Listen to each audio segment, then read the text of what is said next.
जय श्री कृष्ण। आप सबका वैदिक प्रेडिक्ट में स्वागत है। दोस्तों, आज का विषय है बुध ग्रह वक्री हो रहे हैं 13 दिसंबर को। ये तकरीबन 3 या 4 बार साल में वक्री होते हैं और अभी इस साल के अंत में ये वक्री हो रहे हैं 13 तारीख को 20 दिन के लिए, और ये 2 तारीख तक वक्री रहेंगे। बीच में 28 तारीख को बुध ग्रह जो है ये वक्री चलते हुए धनु राशि से वृश्चिक राशि में आ जाएंगे। बुध ग्रह जो है सौर मंडल के राजकुमार भी कहे जाते हैं। इनके कारकत्व में है शामिल है, एक तो कम्युनिकेशन आती है यानी कि संचार, वाणी आती है जो आप बोलते हैं जो, दूसरा ट्रेड है, बुद्धिमानी है, बुद्धि के कारक हैं, नर्वस सिस्टम भी इन्हीं से देखते हैं। तो जब इतने बड़े चीज़ों को देखते हैं तो बहुत महत्वपूर्ण रखते हैं इनका वक्रत्व होना। ज़्यादातर देखा गया है कि जब भी ये वक्री होते हैं, जो भी आपने प्लानिंग कर रखी होती है उसके एकदम आपके जो प्लान है वो उलट हो जाते हैं। आप सोचते हैं कि नहीं, जो मैं पहले कर रहा था वो ठीक नहीं है। तो कुछ ऐसी स्थिति आपके सामने आती है। अगर कोई बहुत ही महत्वपूर्ण काम कर रहे हैं तो मैं यही कहूँगा कि आप किसी की सलाह लेके कर लें तो ज़्यादा अच्छा रहेगा, और रुक सकें कुछ दिन के लिए तो ज़्यादा ही अच्छा है। बाकी 12 राशियों पर इसका क्या प्रभाव पड़ेगा उस पर चर्चा करते हैं। मेष राशि के लिए शुरू करेंगे। सबसे पहले मेष राशि के लिए, क्योंकि बुध जो है वो तीसरे और छठे घर के मालिक हैं।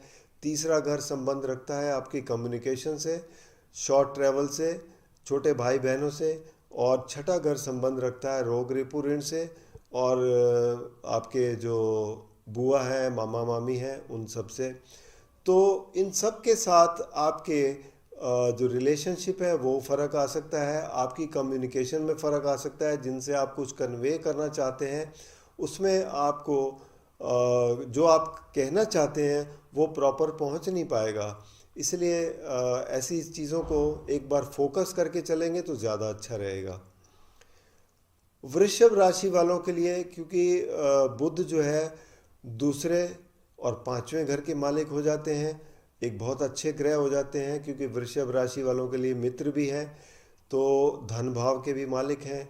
तो कहीं ना कहीं कोई पुराना रुका हुआ धन मिल सकता है, लेकिन अभी के जो आपकी जो चल रही थी आवागमन उसकी धन के बारे में, वहाँ थोड़ी रुकावट आ सकती है।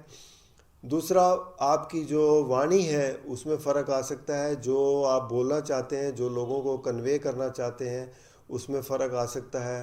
पंचम भाव आपके विवेक का है और आपकी एजुकेशन का है, बच्चों का है, तो वहाँ पर भी आपको थोड़ा बहुत बदलाव नज़र आएगा। तो ये वैसे भी क्योंकि 8वें घर में बैठे हैं और 8वें घर से चलते हुए ये 7वें घर में आएंगे, तो जब ये 7वें घर में आएंगे वृश्चिक राशि में, तो 7वां घर एक केंद्र स्थान है, वहाँ पर फिर भी थोड़ा सा आपके रिश्तों में थोड़ी प्रॉब्लम आ जाएगी।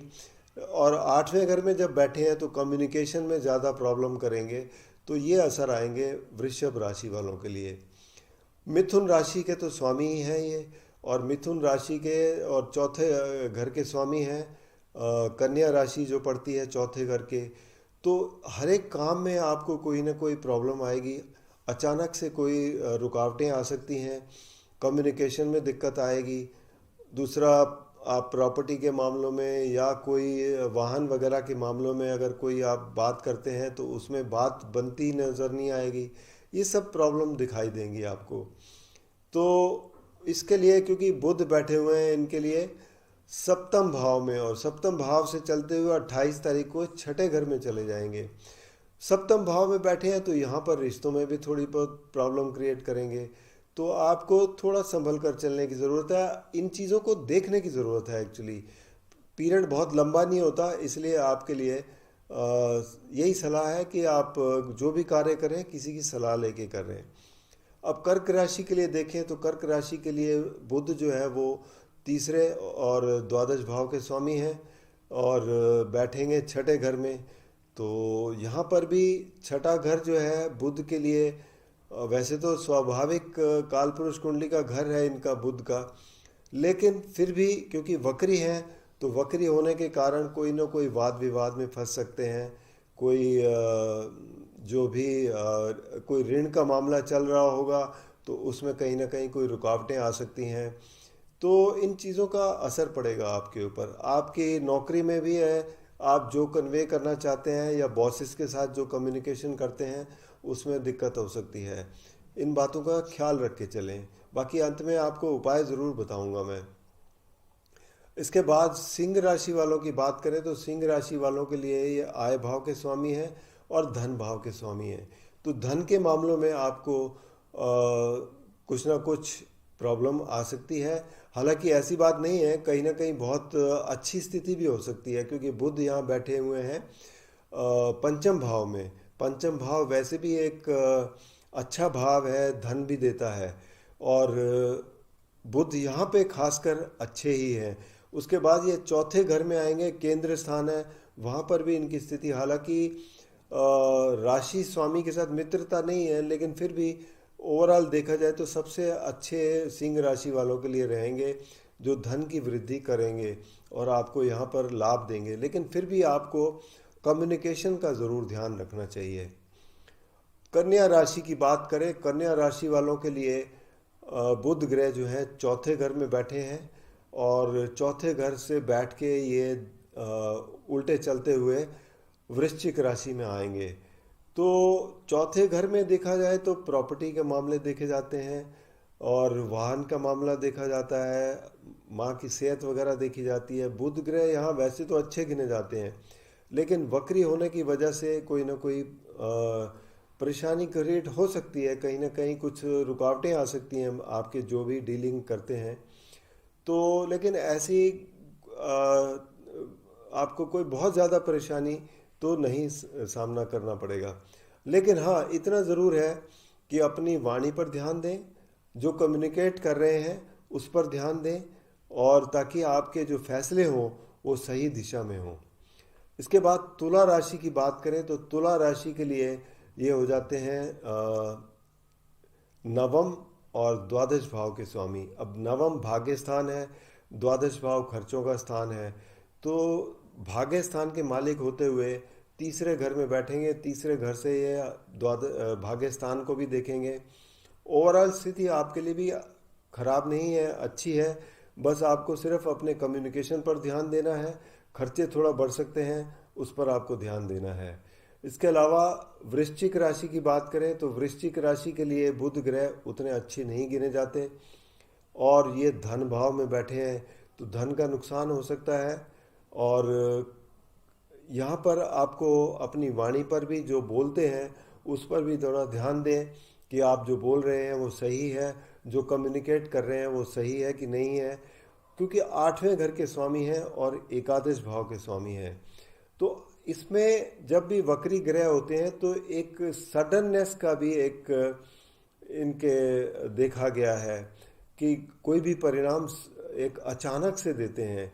तो यहाँ पर स्थिति ये है कि कोई एकादश भाव के स्वामी है तो अचानक से आपको कोई लाभ भी दे सकते हैं, जहाँ की आठवें घर के स्वामी होते हुए अचानक कोई नुकसान भी दे सकते हैं। तो दोनों परिस्थितियाँ पॉसिबल है, तो आप इन सब चीज़ों का ध्यान रख के चलें। इसके बाद धनु राशि की बात करें, जहाँ पर ये बैठे हुए हैं। धनु राशि के लिए ये देखा जाए तो सप्तम भाव के स्वामी है और दशम भाव के स्वामी है, जो कि आपके रिश्तों से कंसर्न्ड है और कार्य क्षेत्र से कंसर्न्ड है। अब रिश्तों के मामले में भी जब ग्रह वक्री होते हैं तो आपके रिश्ते में भी कोई ना कोई प्रॉब्लम आती है और इस बात को आप ध्यान रखें। और साथ में कार्य क्षेत्र के भी स्वामी हैं। कार्य की जगह पर आप जो कम्युनिकेट करते हैं अपने बॉसेस के साथ या अपने डाउन द लाइन, उन सब जगह आपको बड़े फोकस करके चलना पड़ेगा।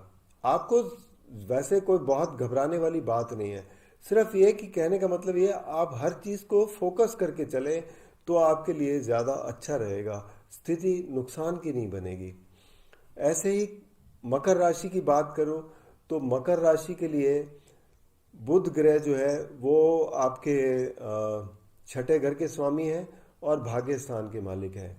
तो मकर राशि वालों के लिए भी जो है देखा गया है तो ये द्वादश भाव में बैठेंगे। अब द्वादश भाव में देखा गया है तो ये खर्चे अधिक बढ़ाएंगे आपके, और भाग्य का भी नुकसान होता है क्योंकि चौथे घर वहाँ से चौथे घर में बैठे हैं तो वक्री होके, तो वक्री ग्रह जो है यहाँ पर आपको खर्चे बढ़ाते हुए नजर आएंगे। अगर आप कोई विदेश से जुड़ा काम करते हैं तो उसमें आपको लाभ हो सकता है। कुंभ राशि की बात करें तो कुंभ राशि के लिए ये पंचम और छठे घर के स्वामी बनते हैं, और पंचम भाव एक बहुत अच्छा घर गिना जाता है, विवेक का है, बुद्धि का है, बच्चों का है, एजुकेशन वगैरह का है। और ये बैठेंगे एकादश भाव में, तो एकादश भाव से ये देखेंगे भी पंचम भाव को। तो कुंभ राशि वालों के लिए यहाँ पर तो बहुत अच्छा फायदा होगा। बाकी क्योंकि अष्टम भाव के भी स्वामी हैं तो अष्टम भाव के स्वामी होते हुए यहाँ पर कुछ थोड़ी बहुत अचानक से कोई नुकसान की भी स्थिति हो सकती है। तो दोनों की पॉसिबिलिटी देखते हुए आपने ध्यान देने की ज़रूरत है। मीन राशि की बात करें तो मीन राशि के लिए बुध जो है वो दशम भाव के स्वामी हैं और सप्तम भाव के स्वामी हैं। अब ये रिश्तों के घर से जुड़े हुए हैं, दशम भाव से जुड़े हुए हैं, तो आपको देखना क्या है, अपने कार्य क्षेत्र में भी ध्यान देना है, फोकस बढ़ा के रखना है। ऐसे ही रिश्तों में भी जो आप बात करते हैं, कम्युनिकेट करते हैं, वो भी आपको देखना है कि आप जो भी सही कम्युनिकेट कर रहे हैं, जो प्लान बनाते हैं उसके अकॉर्डिंगली चलें। एक बार नहीं 2 बार रिव्यू कर लें, किसी की सलाह ले लें, ताकि आपको स्थिति जो है वो आपके कंट्रोल में रहे। बस कहने का मतलब सिर्फ यही है। इसके अलावा अब बात करें, अगर आपको कोई परेशानी हो रही है तो आप नीचे दिए हुए नंबर पर संपर्क करके अपनी कुंडली का विश्लेषण करवा सकते हैं। उपाय के तौर पर बुध ग्रह के अगर आप उपाय करें, जैसे कि खासकर क्योंकि वक्री जब ग्रह होते हैं तो जो परेशानियां लेके आते हैं, उसके लिए सबसे बेस्ट उपाय है कि आप बुधवार को गणेश जी की आराधना करें, ताकि जो विघ्न अगर कोई आए तो वो आपके दूर हो जाए। गणेश जी के लिए आप ओम गणपताय नमः का जाप कर सकते हैं। और दूसरा, उनको बुधवार को सुबह आप दूर्वा ग्रास जो है वो अर्पित करके और उनकी नियमित पूजा करें। ये करने से आपको बहुत अधिक लाभ मिलेगा।